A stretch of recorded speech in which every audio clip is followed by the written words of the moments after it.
Okay, so diving right in, thank you guys for coming. So we have a couple questions starting off, and whoever wants to jump in and take the questions, feel free. How did you find the courage to begin your entrepreneurial journey? I actually was in an interesting situation because I did not have a business plan. I didn't have a formal strategy at all. I was making jewelry in college and had developed this following at Duke University where I was studying with my sister Kathryn. And when I graduated, I went into fashion PR. I don't think I knew what PR was. I hated it. I was getting paid nothing. I was working a ton of hours and I was doing something I didn't like. And meanwhile, I was still making jewelry like nights and weekends. Like I would get home from a party and it would be 2 a.m. and I was making a necklace. And I had friends who were, interns at Elle magazine, and they would say, hey, like my boss is working on a blue story. If you messenger over a necklace, maybe I'll try and get it on a page of the magazine. And I was like, messenger? Like, I can't do that. I would like go to the first messenger center and pretend I was the messenger at 7 a.m. and go into my real day job. So as things slowly got noticed and were getting pressed, it became like a very easy decision to leave. I really didn't have to think hard about it because I wasn't making any money and I didn't like what I was doing. So I'm not walking away from anything. Whereas Kathryn started off on Wall Street and loved it and was getting a very healthy paycheck, so it was a much harder decision. Yeah, for me it was, as Lizzie said, a more difficult decision because I saw this bright financial future in front of me and all of that, and I felt really stimulated where I was, but I had this deep feeling, which a lot of you guys can probably relate to, about having this deep regret 10 or 15 years down the road if I didn't try to join the business that I saw was being sort of nurtured and built in our early 20s. In fact, when I told my boss, I have to leave and do this, he's like, I'll help you hire somebody else to run the company. I was like, no, you don't understand. I want to be the person to run the company. So I think I did it more out of fear of regret than for any other reason. Good reason. So I was working in the fashion industry. I had started in advertising and then I was working in the fashion industry, and my husband and I just, this sounds so silly, but after we were able to plan our wedding, and this was before Pinterest and we did everything custom, we kind of felt like we could do anything if we could make it through, and our wedding was like plain, straight, and it was very complicated. And so that kind of gave us the idea that we could do something. We didn't know what we were going to do. I was designing handbags, and so my husband's like, I was like, I guess it'll be handbags, and he was like, no, it has to be shoes because you're obsessed with shoes. And I was wearing a lot of vintage shoes, and I would spend every weekend just, like digging through these like dirty bins. I would make him like go to all these random cities with me and spend the weekend.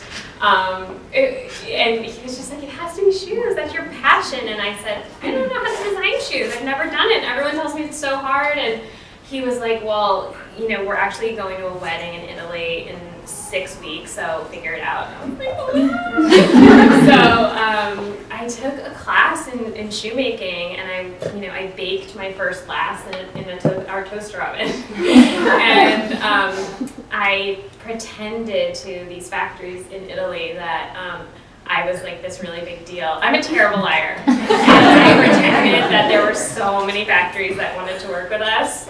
But really there was only one agent that I was speaking to. And luckily when I got to Italy, they had made the first pair of shoes that I had designed. And I of course burst into tears. And that's how we started the line. And then he later quit his job to come be my business partner without telling me, which is so classic. You guys know Brian. I was like, that's so interesting. Most people would discuss that with their. So he's been working at the company ever since too. So that sort of segues into my next question, because maybe this was your husband leaving was a pivotal point for your business. But somebody sent in a question. Are there any moments that stand out to you as pivotal for you gaining your success today? I mean, I was thinking, we got these questions in advance, and the first thing that popped into my head was, there have been many pivotal moments, and I think for us, there have been so many successful moments, and I've been in business for 15 years, and there have been so many great moments, but the thing that popped into my head was that in the terrible times, we didn't quit. And I think that is the number one thing that has made us successful, is that we just never gave up even when it just felt like we really should, or, you know, just when we had a terrible day, like, I'm just always like, no, I still believe, and just kind of like keeping going. I feel like that's sort of the difference between being able to be successful and not, is just never ever quitting. How about you, Stacy? Yeah, I totally agree. I actually opened Hampden 12 years ago, and not in this space. I opened at 357 King. It's another block past. There's a lovely Indian rug store in there now. It used to be Firehouse Subs. So they kept coming in and being like, we're going to get a real tenant in here. Now I'm like, how's that Firehouse Subs working for you? Then we'll get to that question later. But my husband and my father are both in commercial real estate, and the both of them were like, the best thing that came out of the recession of 2008, the crash of 2008, was that real estate opened up on King Street, and this space opened up. And it was double the square footage, because I was at 1550 down there, and just Hampden is 2,800 square feet. And it was almost the same amount of rent, maybe like $500 more. And I was like, okay, I'm going for it. I'm doing it. And my husband goes, you're just gonna fill it up. And I'm like, oh, now. But you know what? But we doubled our business in 1 year by moving one block. And that was the most pivotal decision. I saw the foot traffic patterns. There were so many people I was talking to because I was in my store every day. And there's so many people I was talking to who said, I can't find you, I can't find you. And I'm like, just past Bob Ellis, keep walking. And there was just something about it, but there was this roadblock right there at George, and so no one was walking down there. And so we weren't getting the foot traffic to do the volume or the vision of what I wanted to do. And moving in here was one of the biggest, most pivotal moments in my life. So, but my husband and my dad both were like, I don't get it. I don't understand why you honestly think that this is gonna make such a difference. And my God, they said it in November when I opened small. I don't get it. And my husband goes, but I stopped asking questions a long time ago, and I was like, damn right. But that was, I've continued to go with my gut and take risks, because if you're not evolving and not challenging yourself, then you're gonna get bored. And you've gotta keep looking ahead and keep doing interesting things, because it keeps your customer guessing what you're gonna do next. Are you guys a pivotal moment? Well, I love Jessie's answer, because I feel like it's kind of been similar for us. We never had that moment. We're still self-funded. We never had that moment when we like brought investors in, or had like some huge influx of capital, or like, I don't know, had like this great thing happen where we were like, oh, tomorrow everything's gonna be easier. And you experience these small victories that definitely get you through the hard parts. So it's like, you're having a terrible day, or you have to fire someone, and then you see like a full page credit in Vogue, and you're like, okay, I can keep going. This is worth it. This is wonderful. But it's those small victories that get you over those humps, and then when you don't have those small victories, like Jessie said, it's powering through. And I think, yeah, that's like kind of what sustained us. Yeah, and we our brand turned 10 last year, so we got to do that whole reflecting on 10 years moment. And I think that it's more looking back, thinking, okay, of course it's those press credits, it's those wins of getting into a store like Hampden, it's your first UK or Parisian account, and those are obviously the wins that get you through.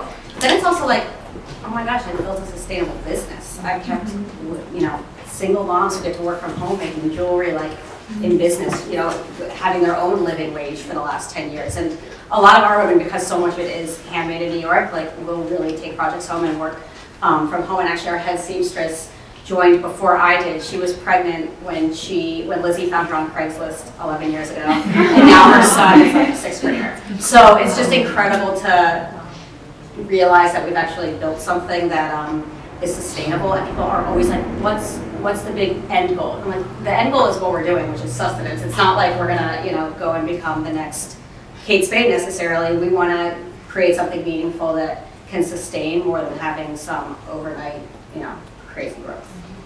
Moving a little bit more into kind of the day-to-day of being a boss and being an employee and all the different phases you guys have had in your careers, this is kind of twofold. One would be, what advice would you give to your team in order to be a great leader and to lead the people who are working with you day in and day out? And then also, how would you deal with a toxic work environment? Like, what advice would you give to somebody who's struggling with that? Well, I have a cousin that was writing to me and saying like, oh, I work in this super toxic place and it really sucks. And I was like, let me tell you a story about my husband. When he was in his early 20s, he was working at a big ad firm and he was like pretty disgruntled with his life. You know, he hadn't like made it. You know, we've all been there. And his boss called him in and was like, you know that we're not paying you to hate us, like that's not what we're paying you for. And he was like, oh. And I think that that's like really important advice is like, you have so much control based on your attitude. And I've just seen it time and time again, like when someone has a great attitude, when they just have a positive, when they try, you have to actively try to be positive. Not everyone is happy all the time. You have to, I always say like, I like to hire people that bring more energy into a room than they kind of suck out of it. And I just think it's really important to kind of realize like what you're bringing into a situation. And when I was in my 20s, I was working with this life coach and I was complaining about my job that I had. And she was like, I need you to just write down a whole list of positivity. I don't want to hear any complaining. I want to hear everything that's amazing. And I was like, well, there isn't anything amazing. I'm working so hard and like, I'm not getting paid any money. And she was like, you're getting an education basically for free. And they're actually paying you to get this education. And she was like, I want a whole page of appreciation. So for me, I just think like, have an attitude of gratitude. That is like, my mantra is like it's a choice to have an attitude of gratitude. And so that would be my advice is sort of like look at what you're bringing into the situation, because if you're positive, I think the whole environment changes around you. So this question, I think you guys each can interpret it differently. Projects you're working on, collections, anything in your personal life, whatever you feel like. What's one thing in the next month or the next year that you are really looking forward to and excited about? Well, I was thinking about this answer, and genuinely, I'm sort of doing the thing that I was looking forward to all month by being here. And as you say, like I don't get it. I'm kind of a homebody, and I really tried this year to sort of get out of my comfort zone. I really don't like flying, and I've gone on like 6 trips since December. So I really myself, and I realized that I love traveling and I love meeting people. And so, this has just always been a dream. Her personality is just so warm, so welcoming. You just instantly feel like you've been friends forever and you've been so supportive of our business. And so to come here is just amazing. So this is really the thing that I was looking forward to all month. So this is like my top for the person. Perfect answer. Well, what I would guess we both were going to say is that we're desperately trying to find a new office because we've moving to our Okay. I'll just witness the commercial deal being broken. So for us, it feels really exciting that we've gotten to the point where we've been in the same office for 7 years. It's growing. We're busting up the seams. There's desks in places that used to be like showroom area, and going and looking around and seeing like these amazing office spaces is both scary and intimidating, but it's also really cool and exciting. And I think that for both of us, if the next time we come to Hampton, you guys ask us if we got a new office, then like we'll be really happy. So that's our 1 month and 12 month goal. So we don't know. I was going to ask you a timeline goal. Ideally, summer. Yeah. That's we put one offer in, and I put all the numbers in, and Lizzie created a personal statement of the landlord because she wanted him to know about her aesthetics. It's a beautiful Where's the tea? Stacy. 1 month. Well, my husband and I just sold our house, and we're moving from Old Village to downtown, and I'm turning 40. June 1st. But we literally left our house that we had in the left for 11 years, and the cute house that you're supposed to want, and when you're 28 and you get married and I'm gonna be a mom and do all this stuff. I took a different turn, and I'm not that's not what I want anymore. And I was literally sat in bed and I was like, why do we live in this house? I hate to cook. I don't like the yard. I'm not domestic. What am I doing? You know? And Sarah Frick told me that, so whatever she says, that basically is really the deal. And, and we moved downtown to the Guild, which we're like renting. And I'm like, what are my life choices? Like, what am I doing? And, because I'm not supposed to like rent. I'm supposed to do this. I'm supposed to do that. And Charlotte, our photographer, is amazing, and she just took this incredible journey for a year with like her children pulled them out of school and traveled the world with her husband, and and she texted me and she goes, I'm so excited for you. I'm so excited for this adventure, for the next adventure of your life. And you know what? I was like, my life doesn't have to look like everybody else's or anybody else's. If we're rent, then we'll go see what, maybe we'll travel more. Maybe we'll rent an apartment in Paris for a month, but we have the freedom to do whatever life looks like, and that life is my choice. So I'm really excited about that. Very excited that AT&T installed the internet today. So that my husband barely can make happen. So hence the, no trash and all that stuff. So anyway, you know what it is? I'm simplifying my life. I know what my strengths are. I know what my weaknesses are. I know what I don't want to do, and that's okay. I'm not going to be anybody else anymore. So I'm not going to cook. It's fine. And then in a year, I really am excited. I'm really excited about Small. If you guys haven't been down there, it is like a little slice of heaven. It is our new contemporary store, James Hampden Small. James is the shoe store. Hampden is our designer store now, and Small is our contemporary store, which basically everything in there is 500 and below. It's more casual, it's more lifestyle, it's easy. You come in, grab one piece, and you leave. And James Hampden Small was my great-great-grandfather who came from Scotland to Charleston. So that's where the name came from, and Hampden was my middle name. So I'm very excited to see where that goes and that evolution, and I'm actually really excited about the team that I have right now, because we've hired a lot of new people, and you have a lot of new faces, and great people. I really do. No, like they're really, like, I was walking around today and I was like, everybody's really good. I was kind of like, they don't even need me. I can go see them. You got but that's really exciting. It's fun to believe in your team and believe in the new people and where you're headed. So. Having an awesome team and like a great business team as a small business owner. I'm Marky, I own a stationery company, and I am a new mom, so I really need to bring someone else on board. What tips do you have for bringing on like a first employee or even an intern or just anyone? Anyone. Do anything. When I was thinking of starting a company, my boss said to me, she's like, make something that comes in sizes so that you can sell a lot more of it. And she said, get a business partner that has the opposite skill set of you. And I feel like those were two of the most important pieces of advice that I ever got. And so my husband really does do the exact opposite of what I do at the company.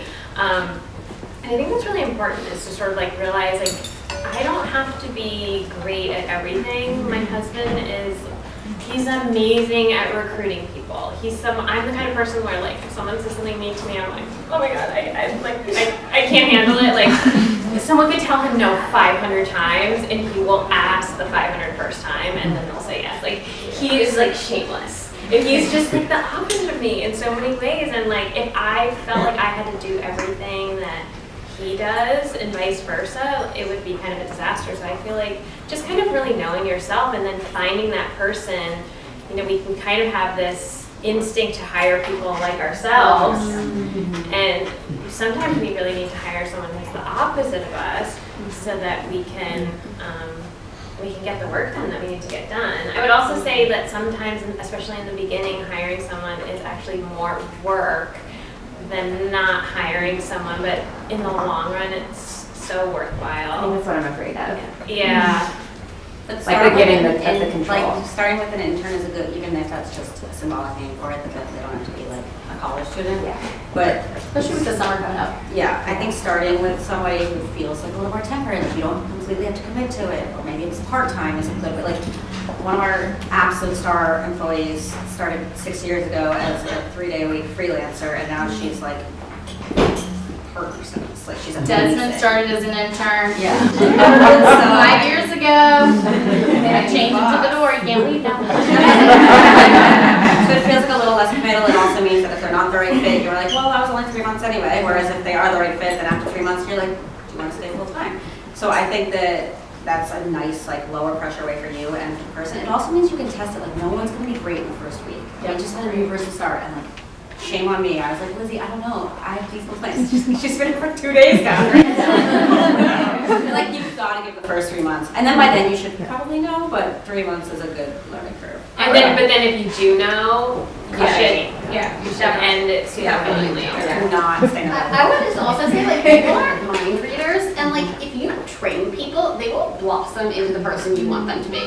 We've hired people, and we've been in like really crazy points in the business where we're so busy that we're just like, oh, they're gonna pick it up, and I'm like, well, no wonder she didn't pick it up. Like, she wasn't adequately trained, and that's on us. And it is like a time commitment, and it's the thing that Jessie is saying about like it's harder than maybe just doing it yourself. But if you could devote like a few hours a day to be like, this is the system, this is how we do it, this is whatever, like, training people does turn them into the employee that you want them to be. And it is work, but it's really worth it. And I think feedback too. Don't use it. I think people want feedback. I think they crave feedback, and whether it's positive or constructive. Like, I think it can be, I need to tell you what I'm thinking and what we need to get done, even if it's just a to-do list in the morning, because like Lizzie said, people aren't mind readers. Don't hire your friend. And don't make them your best friend. A lot of people do that here if you have a small business and it's just you and one other person. That's like the natural thing to evolve into, or you think they need to come to lunch with you every day. No, it's the worst thing you can do. Boundaries.